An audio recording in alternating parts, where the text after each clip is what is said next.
Welcome to the Confident One Conscious podcast. This is season 2, live recording. We have a musical powerhouse in the building, the real definition of longevity. She's contributed immensely to the music business. I can say she's a cultural icon. Yeah, the living legend, Nazizi. Welcome, Naz. Thank you. Yeah, you're not the easiest to get a hold of. Yeah, man, it's quite difficult for me sometimes. I have like so much to do. I feel like I need 10 days in a week and not 7. It's like crazy, and especially like now with the radio schedule, with the baby. Oh, yeah. And just always, there's always something to do. So sometimes I'm like really hard to find, not because I'm just sitting there acting hard to find. It's like there's not enough time, but I'm glad to be here finally. Thanks for having me. Yeah, you're welcome. I mean, it's a legend script. It's on schedule. Yeah, maybe we are looking forward to, I don't know, we're anticipating or to get there to that level, where you at. I mean, Naz, you such a true original, and I'm thinking some people just can't take you in if you're a true original. Yeah. Do you have people, does that rub people off the wrong way because of how true you are an original? I'd like to say yes. I mean, first of all, we live in a world that you cannot please everybody. And, when you're your authentic self, especially now in this generation, people are always like, there's something wrong. There has to be something wrong. And so they're always trying to get that fault or to pick out little mistakes you make or, and make a big deal out of it. And I feel like sometimes it's really discouraging, but because I've been in the industry for over 20 years, you get this thick skin. I wish like it's something you could sell or give to the newbies in the industry, because that is one thing you really need to have, is that, I don't care, like really honestly, but not in a negative way, but I don't care that you have this negative energy about me, because I'm my authentic self. And it's something that you get over the years from experience of dealing with all sorts of people. So you can imagine over 20 years in the industry, how many types of characters I've had to deal with in my lifetime, especially being a woman in a very male-dominated industry. You find all sorts of people, and you can decide to be vexed with everybody every day and be a rebel, which I did for a long time. Yes. But then, a rebel with the cause, though. Yeah. Mm-hmm. And then you can also decide to say, you know what, this is who I am. You have a problem, nobody's asking you to like it, and just move on with your day. Yeah. So it's something that you you get after just, from experience, from dealing with all sorts of people. And you realize at the end of the day, if you are comfortable with who you are. Yes. And you can sit alone with yourself in a room, because let me tell you, not so many people can do that. They can't enjoy their own company. They can't. Yes. And if you can do that, then hey, you're on the right path, and the people who cannot stand you for that, that's their issue. So you leave them to deal with it. Yeah. All right. Mm-hmm. I mean, Naz, you're the truth 7 days a week. I try. You try. Yeah. I mean, I'm just thinking, what was your childhood like? I mean, you got into the music business so young. You was 15, 16? Yeah, 15 was my first number one single, the Nataka Kwa Famous, Mama Mama, that everybody knows. My childhood was very, I would say, interesting. I would like to maybe reflect on a lot of the lessons I learned before I did release my first track. I learned a lot from my dad and from my mom and their relationship, because they separated when we were very young. So that taught me a lot of lessons that I wasn't ready to learn at that time, but I feel like it did mold me to who I am today. And I wish I had known that if I did release my first single by 15, then I wouldn't have a normal like teenage life or, ever again. Do you feel like being famous at a young age robbed you of being a teenager, being a kid? Oh, yes, for sure. Mm-hmm. And I was really angry with that whole aspect also. Okay. Yeah, because I remember in the studio, like the first days when I would go to the studio, Ted, Josiah, David Muredi, they would always remind me, Naz, when you role model, you're a role model now.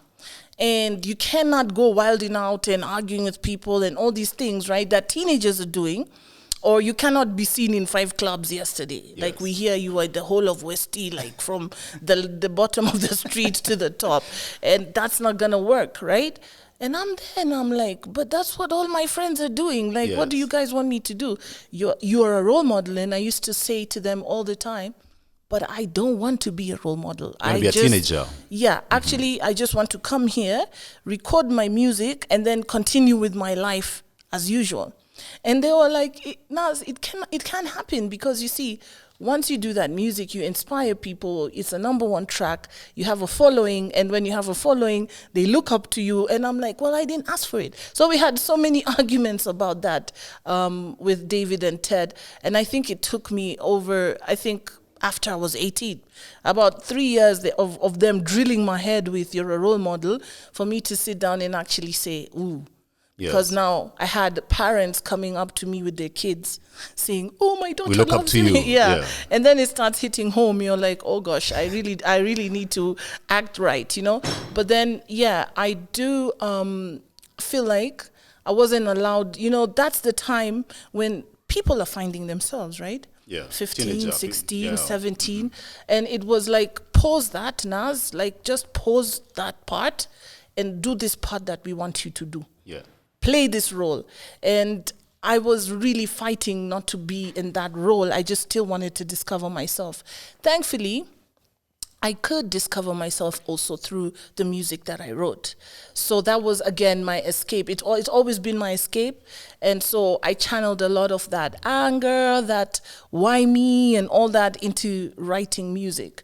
And then it was a good cycle. So when I'm pissed off with them and I'm pissed off with the world, I would write. You do music, yeah. I do music, and then, you know, we would make songs, and then people say they relate to the songs. So I realized that I'm not alone in the struggle or the feelings that I'm feeling from people coming to say, you see this line you wrote, you see this part of the song, I really relate to it. And it made me realize that, hey, Naz, you're not alone. As much as you feel like, oh, everybody can go out and party and do this and you can't, you're actually speaking to thousands of people through the music you write when you're feeling alone. Yes. So it kind of made up for how I was feeling. However, I always tell people that if I did know when I was writing those first few songs, I might have just waited a little bit, like maybe till I was 18 or 19 to actually push my music.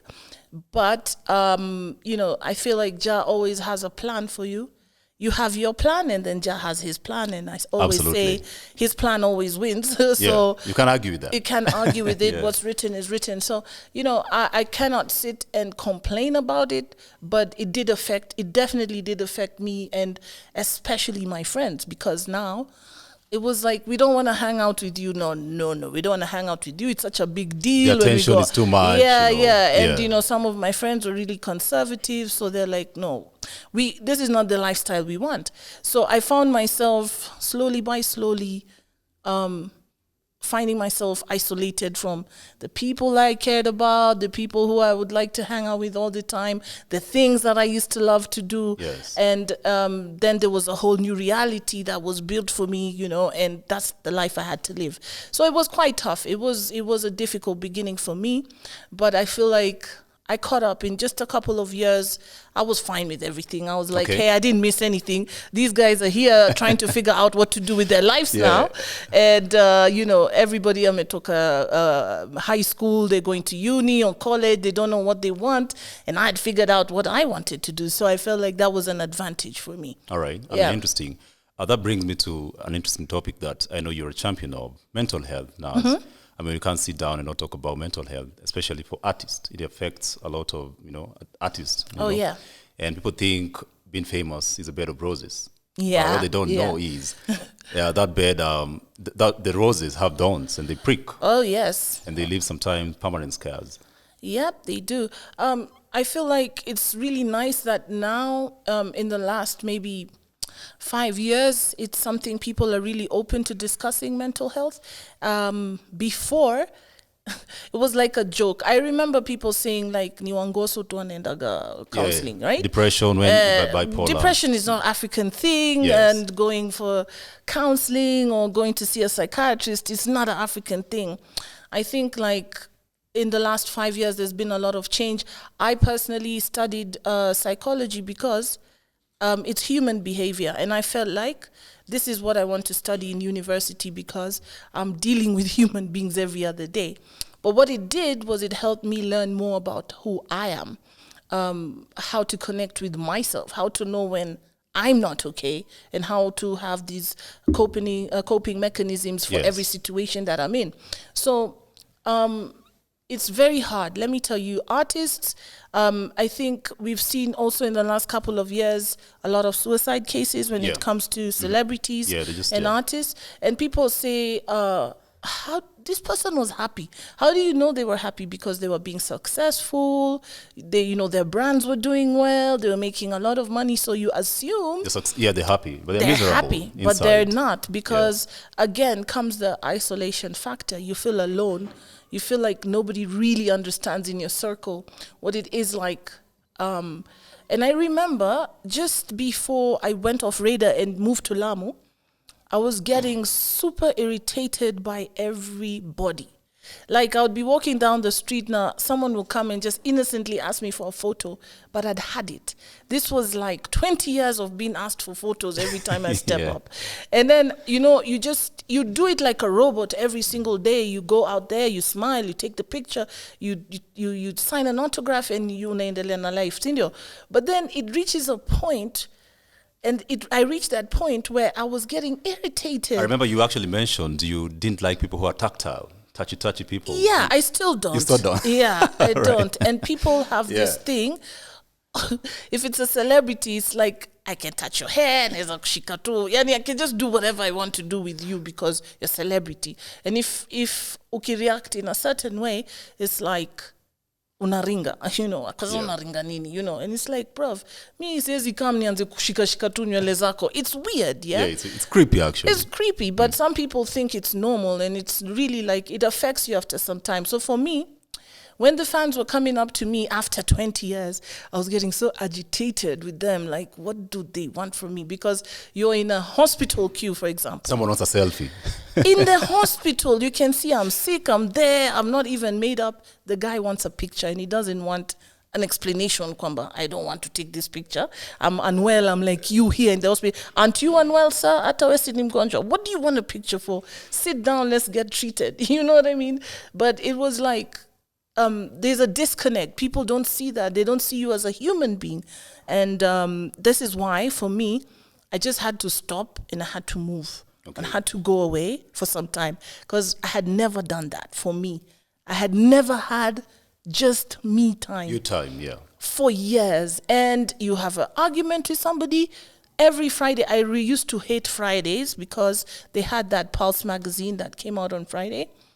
And every other Friday, there's going to be some scandal that you don't even know about. When you're finding about it in the tabloids, you're like, oh, this is what I did this weekend. I didn't know that. So I used to hate it because you wake up and then there's phone calls and texts. Every other Friday, And it gets to you after some time. You're like, but did I sign up for this? I just wanted to make music. Did I really sign up for this, Yeah. But then it comes with the territory. Exactly. Yeah. So I'm really glad that I was able to tap in and realize that my mental health is at stake now, and I need to take a break. And I need to stop. Yeah. And many people say, "Kwa nini umeacha mziki?" You see, I tell a lot of people, but that is what I sacrificed my entire teenage years, my entire 20s, and some of my 30s all went to that. And I owe myself a life as well. So I had to do it. And when I came back from there, I feel like I was refreshed. Like I could smile back at the fans again. It was like, yes, I had a break from you guys. Now I'm back here. I'm back now. I think I can deal with you guys again. All right. Yeah. I mean, Naz, like you're saying, the conversation is gaining traction now, and people are talking about mental health a lot, and you're a huge champion of it. So I feel like any artist watching right now, listening, they know, when you feel like the weight is too much, take a break. escape. Take a break, because it's one life you're given, and yes, you want to make those number one hits. You want to, stay relevant and everything. But if your mental health is suffering, we don't want to have 10 number one singles from you this year, and then next year we hear you committed suicide because your mental health was, and nobody will ask you. So you need to ask yourself every other day. Be your own counselor, sit yourself down and be say, in constant communication yourself. Yeah, for me, I know when I stop checking in with myself, a lot of things start going wrong, and it's important for artists to remember that, yes, as much as the society expects you to be a certain way, to live in a certain lifestyle, to do things in a certain way, that life is constantly changing. You're not going to be the number one artist forever. Yes. There's a season for everybody, and so go in knowing these things so that when they do happen, you're able to sit back and appreciate that you had your moment, because it's not there just for you. There's talent, there's art, there's young people coming up every other day with new ideas, and if you're gonna try to be the young generation, then you're gonna keep failing, and it's gonna keep frustrating and it's you. gonna take a toll on your mental health. Exactly. Yeah. So for the artist, for me, my advice would be just listen to yourself. When you're tired, don't push yourself too much, and also don't live too much according to what the society expects you to do. Just be original. Be original, and also keep it real with yourself. I think that's the biggest thing you can do. Keep it real and stay confident. All right, Naz, we can't just sit down and not talk about your late brother, Ferouz. Yeah. You talk about him a lot. Yes, and I do. remember you described the loss as it felt like the end of the world for you. How have you dealt with that, and how do you still honor him and, just keep his legacy alive? It's funny, how they have those tap-in things on Instagram, like tap-in. There was one today for someone in heaven who you wish you could hug one more time, and I put his picture up. And actually, I hate coming to this side of town, because this is around where the accident happened on Museum Hill. Oh, sorry about that. And I try to avoid it, but you see, again, you cannot avoid pain. You have to deal with it. Excuse me. And the thing is, for me, he was he was like, what can I say? My mirror, He would know when I'm low. He'd know when I'm down. He would know, okay, Naz needs a break now. And he would do so much for me behind the scenes. We were always together, and he was like my ride or die, basically. So when you have such a connection with somebody and then they're taken from you, you feel like your world ends, right? Yeah, and it took me, and I will never say that. I cannot even say to this moment that I have dealt with it yet. Because that's a question you've asked. How have I dealt with it? Yes. I think it's something you deal with for the rest of your life. Like, you live with it. You live with it. There's moments you find it so hard. You have hard days and days where you wish they were there physically, but they're not. Especially with my kids, every time I look at them, I wonder how awesome an uncle he would be to them, and just cliche things like, what would he be doing now, and I just we used to have this reasoning every single day, like at 5:00, me and him would hook up and just talk, and and I miss that, because he would always remind me, but you're Naz. Wait, by the way, star.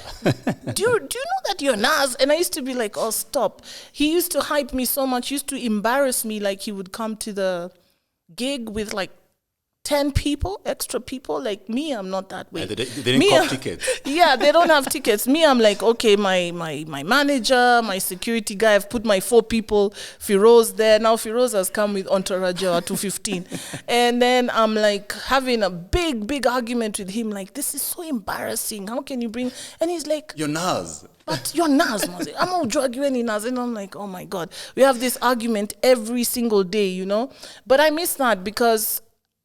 he used to tell me that, Naz, yes, to me accept when he Naz, you're humble and all that, but it's too much. He's like, can you just sometimes show us that you're the star that you are, you know, like, and he's like, if you're not going to do it, I'm going to do it for you. And he would do such a good job at it, by the way. And so I miss that constant reminder from him. But also I just miss knowing, somebody who has so much of your history, things that only the two of you know. And they look out for you. And they look have the out best for you interest. without any strings attached. Yes. You know, you can never replace that. And I think it's even harder because I don't have any other siblings. And so for me, it's like, now I'm alone, you know, when it comes to siblings, like those memories, he would remind me how I would used to freestyle and write my poetry in the house with the cassettes. He would pick the beats for me, and, you know, he would always take me back to those moments and reminding me that's where you've come from. So I really, honestly, for anybody who has lost somebody, that kind of connection you've had with someone and they're not there anymore, it's a long life scar. It will never go away, and it's very hard. It's still very hard for me. I feel like even the last couple of years have even been harder than the beginning ones, you know.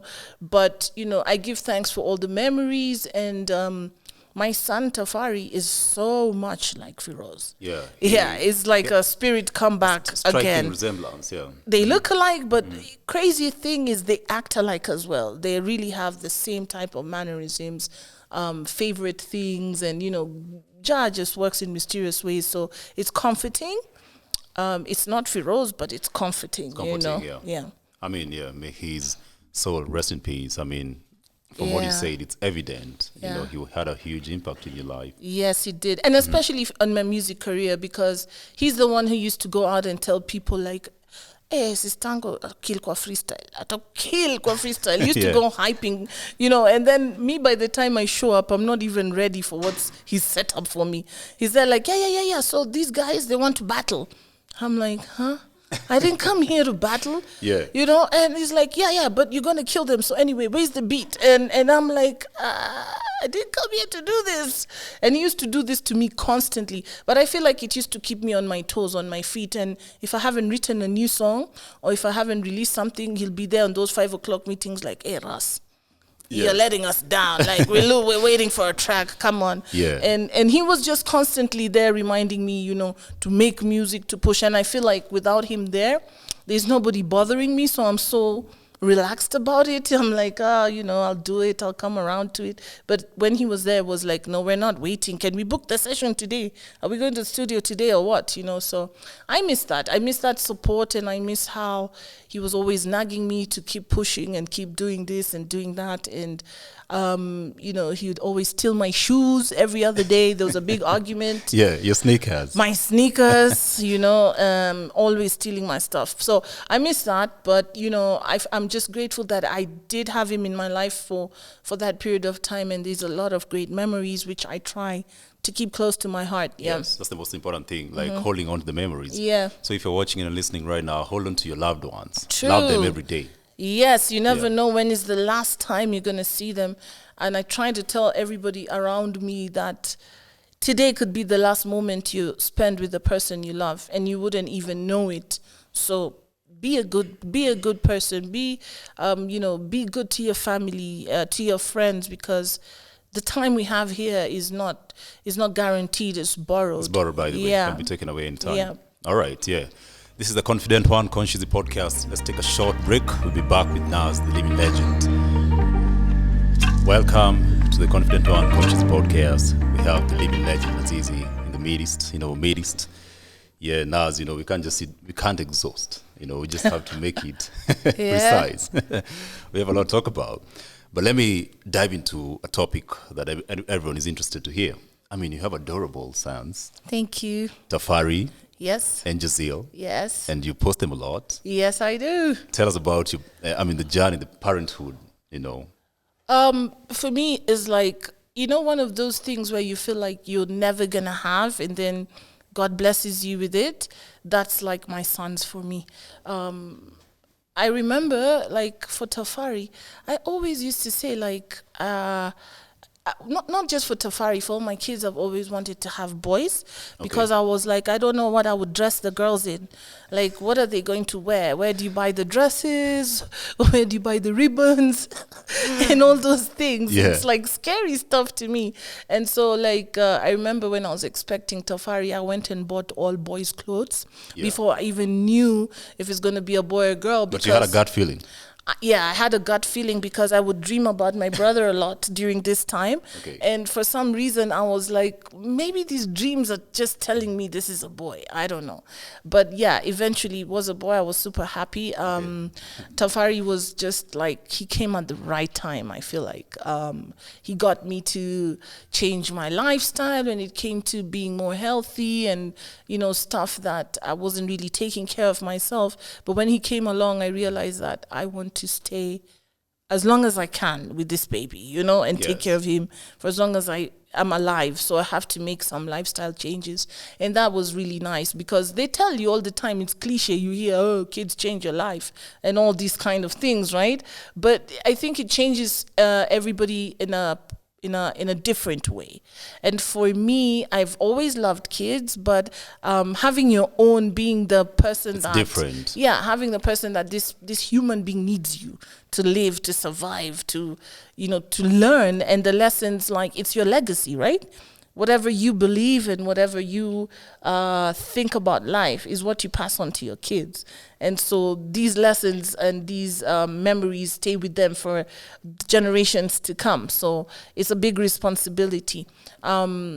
It's been a very long gap between him and Jazil, but I'm super happy because, we have Jazil's dad here, and he's amazing. All right, big up to the dad. Baba Jazz is here. All right. And he's a great dad. Like, he is so amazing with the boys, with both of them, with Tafari. And he had some training first with Taf before Jazz came. But honestly, it's such a blessing for me to be a mother because of all the things that I ever imagined myself being, mother was never on the top of the list. Okay. I always felt like, does Jah trust me enough to be a mother? Yeah. And, it was like a confirmation from him to give me these boys that, yes, I do trust you enough to be a good mom. And maybe my family were thinking otherwise, but now they also believe it. Yeah, that, oh, she can do this, Mm-hmm. So for me, I feel like the kids are my legacy. They are what I believe. I'm trying to teach them every day how to respect people from every background. I try to take them everywhere in this Nairobi that they could possibly go. I've taken Tafari so many places in the hood, everywhere, because this is how my dad raised me as well. Being a holistic human being. Exactly. Yes. And you cannot have them think that life is just... It's rosy. And I'm just happy that my boy, especially... Okay, Jazz is only a year and a half, so he's still not come around to learning so much yet. But for Tafari, I really love the boy that he's become because he's very respectful to people from every background. He doesn't expect much. I think a year or two ago, we posted us gifting him on his birthday. And the thing that surprised a lot of people was how he broke down crying because he got a PS, and people were saying, kids these days don't break down crying. They're just like, oh, thanks. Or where's the game? Where's what? I need this. It doesn't have this. They're never thankful enough. But for him, he literally broke down because he appreciates so much because we don't spoil them with just gifts or things all the time. I'm not that type of mother. It has to have meaning, Yeah, and I believe in the reward system. So if you do well, if you do something good, then you can earn something. Yes. And you don't always have to earn something big. It could be even 50 sentimental. bob. It could be 50 bob. Yeah, yes. Thanks, Uh-huh. But I think like the kids are a reflection of who I am. And so it's nice when the kids go somewhere and when someone says, oh, they're great boys or they're really well-mannered or they're really this or that, is a reflection of how who you are. We are, as parents as well. So I'm super proud. If there's one thing that's like top on the list for me is not even being an artist or a radio host or what. I think for me, my biggest and most proud achievement is being the mother to Tafari and to Jazz. So amazing. Yeah. Big up. Yeah. Do you have bad cop moments? Do you like discipline them when they? Yeah, I'm the bad cop. Yeah. He's the good cop. Right. Funny enough, and he has a very he has his own language with Tafari. I'm the kind of parent who we don't have to discuss things so much. we know what's right, we know what's wrong, and if you get on the wrong side, you know what's waiting. And sometimes I feel like I'm too harsh on them, that I have to be more motherly or more, how would I say, gentle. But I feel like, you have to have that tough love. If you don't give them that tough love, then the world is going to eat them up, right? Yes, true. I feel like also I bring the balance when it comes to expectations. Sometimes my expectations are really high of them, especially like Tafari and even Jazz. He wasn't walking, and I'm like, boy, look, we don't have time. Yeah, we have to start walk. walking. The world is not waiting for you. The world is not going to wait. Yeah. We've got things to do, things to accomplish. Can you start walking We've already? got the bag to secure. And then the nanny kept telling me, Ice, you march at Atembea too. And I was like trying every single thing to get him walking. And then, that's me. I want them to be the best. So like Tafari's been playing football since he was 4. And it's something he's been so consistent with till now. Yes. He loves it. He does it 3 times a week. He wants to play pro. I've also encouraged him. He's been acting in a couple of plays. He's performed with me on stage a few times, and also he's done his own solo performances, singing reggae covers. So I push the expectations, and I'm like, if I could do this when I was 15, and I didn't have any support from my parents, then you who has support, you should be doing a lot by now, So that's the kind of parent I am. I want to push my kids to the limit to see how they can actually achieve anything they put their minds to. I feel like our generation of parents had their dreams and hopes for us. Yes. You're going to be a doctor. You're going to be a lawyer. Yeah. And that's just what you're going to be. And that's the only thing I'm going to support you towards is my dream for you. No, they want to be. Yeah. Mm-hmm. So I feel like that was a big mistake from how we were raised. True, I agree. And I would like to support my kids to do whatever they want to do, and just give them as much support as possible, and be free with them. Be your kids' friend. They can actually come and tell you, okay, Mom, I know you like me singing, but I don't like to do singing. it. Yeah, I want to be a teacher. I want to be a teacher. I really don't know. And I shouldn't be like, no, you are the son of Nazizi, so you have to make music, I want to be just more open-minded to what they want, what their needs are. And just hopefully they become great human beings, because with children, you can put in your all, and I think we all know this from family structures and maybe siblings or what. But things happen with kids, man, and we are good examples. I'm a good example of things happen, because I'm the first Ras in my family, the first musician, the first everything that my parents didn't want me to be. But now, they truly are my biggest supporters, and they appreciate me for who I am. But it was a long, long, long journey. It was a battle. Yeah, it was a long, long battle for us to get to this point. So I feel like we need to be open with the younger generation, not just our kids, but the younger people. Be open with them. Don't be too rigid and, putting some structures that very well won't last for so long. And be open with their ideas, with what they want to express of who they are, without judging too much. Because I feel like our generation grew up with a lot of judgment. Yes. Mm-hmm. A lot of judgment. Why kwa nini huko kama mtoto wa nani wa auntie flani, or hawa watoto wa flani wanafanyaga hivi, or shave that hair, exactly. Shave that mungiki hair, shave that mau hair. Just all those judgments. It was too much. Too many stereotypes. True. And so I want for the next generation to be able to live free of those stereotypes and judgments. Yeah. If you're a parent watching right now and listening, take some lessons from the legend. Don't be a rigid parent. No.